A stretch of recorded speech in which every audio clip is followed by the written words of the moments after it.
جو اپنی آنکھوں میں نو عمری کے سب خواب سجانے کا پورا حق رکھتی تھی، گل دیکھ کر بنا کیا کر رہی ہے؟ گلاب کے پھولوں کے الگ سے بنیں گے اور موتیے کے پھولوں کے الگ سے، ان کو ملا کیوں رہی ہے؟ ایک تو پہلے ہی اتنے کم کرنے والے پڑے ہیں، اوپر سے اس لڑکی کی حرکتیں۔ چھوڑ، میں خود کر لوں گی، اماں نے جھنجھلا کر اس کے سامنے سے دونوں ٹوکریاں اٹھائی تھیں۔ کیا ہے اماں، ہر بات پر پابندی کیوں لگاتی ہیں؟ بس میرا دل کرتا ہے کہ دونوں پھولوں کو ملا کر گجرے بناؤں، بلکہ ڈھیر سارے پھولوں کو ملا دوں، ایک دوسرے میں اس طرح ملاؤں کہ سب مل کر ایک نیا پھول بن جائیں، ڈھیر سارے رنگوں کا، مختلف خوشبوؤں میں بسا ایک پھول۔ اماں آپ کو پتہ ہے کہ دنیا میں اتنے ڈھیر سارے مختلف رنگوں کے پھول ہیں؟ اور گل نے اپنے دونوں بازو پھیلاتے ہوئے کہا، تجھے کیسے پتہ؟ ہاں ضرور، اس زرینہ کے گھر چھوٹے سے ڈبے میں دیکھا ہوگا، تیرا وہاں جانا بند کرنا ہی پڑے گا۔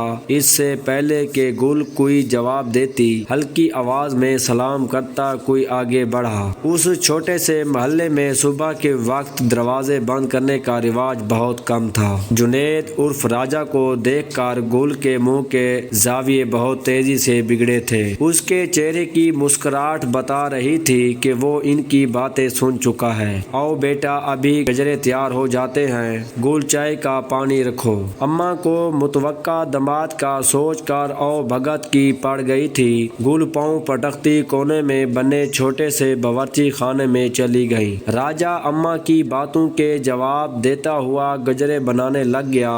اماں چائے ابھی بنا دی تو ابا کی چائے کے لیے پتی نہیں بچے گی، گل نے باورچی خانے سے جھانک کر کہا۔ اماں کا دل کیا پاس پڑی جوتی اٹھا کر اسے مار دیں، مگر اپنے چہرے کے تاثرات پر قابو پاتے ہوئے آرام سے بولی، پتی کا لفافہ ٹین کے کنستر میں بھی رکھا ہوا ہے، تو فکر مت، جلدی سے چائے بنا کے لے آ۔ اماں نے باورچی خانے کی طرف منہ کر کے کہا۔ ان کی کوشش تھی کہ آنکھوں سے جھلکتی ڈانٹ گل تک بآسانی پہنچ جائے، مگر گل اندر سے ہی شور مچائے جا رہی تھی، جان کے مذاق کر رہی ہے، عادت ہے اس کی۔ ساتھ ہی اماں نے راجہ کو تسلی دی، جو سر جھکائے کام میں مشغول تھا۔ اماں چینی بھی تھوڑی ہے، کوئی بات نہیں، راجہ کم چینی ہی پیتا ہے، تو بس بنا لا چائے۔ اماں دودھ پتی بنانی ہے یا کڑک چائے؟ ایک اور سوال حاضر تھا۔ دودھ پتی بنا، اماں نے ہائی ہوتے بلڈ پریشر کے ساتھ لہجہ نرم ہی رکھا تھا۔ اچھا پھر تو نہیں بنے گی، دودھ بھی تھوڑا ہے، گل نے اطمینان سے کہا۔ اگر میں اٹھ کر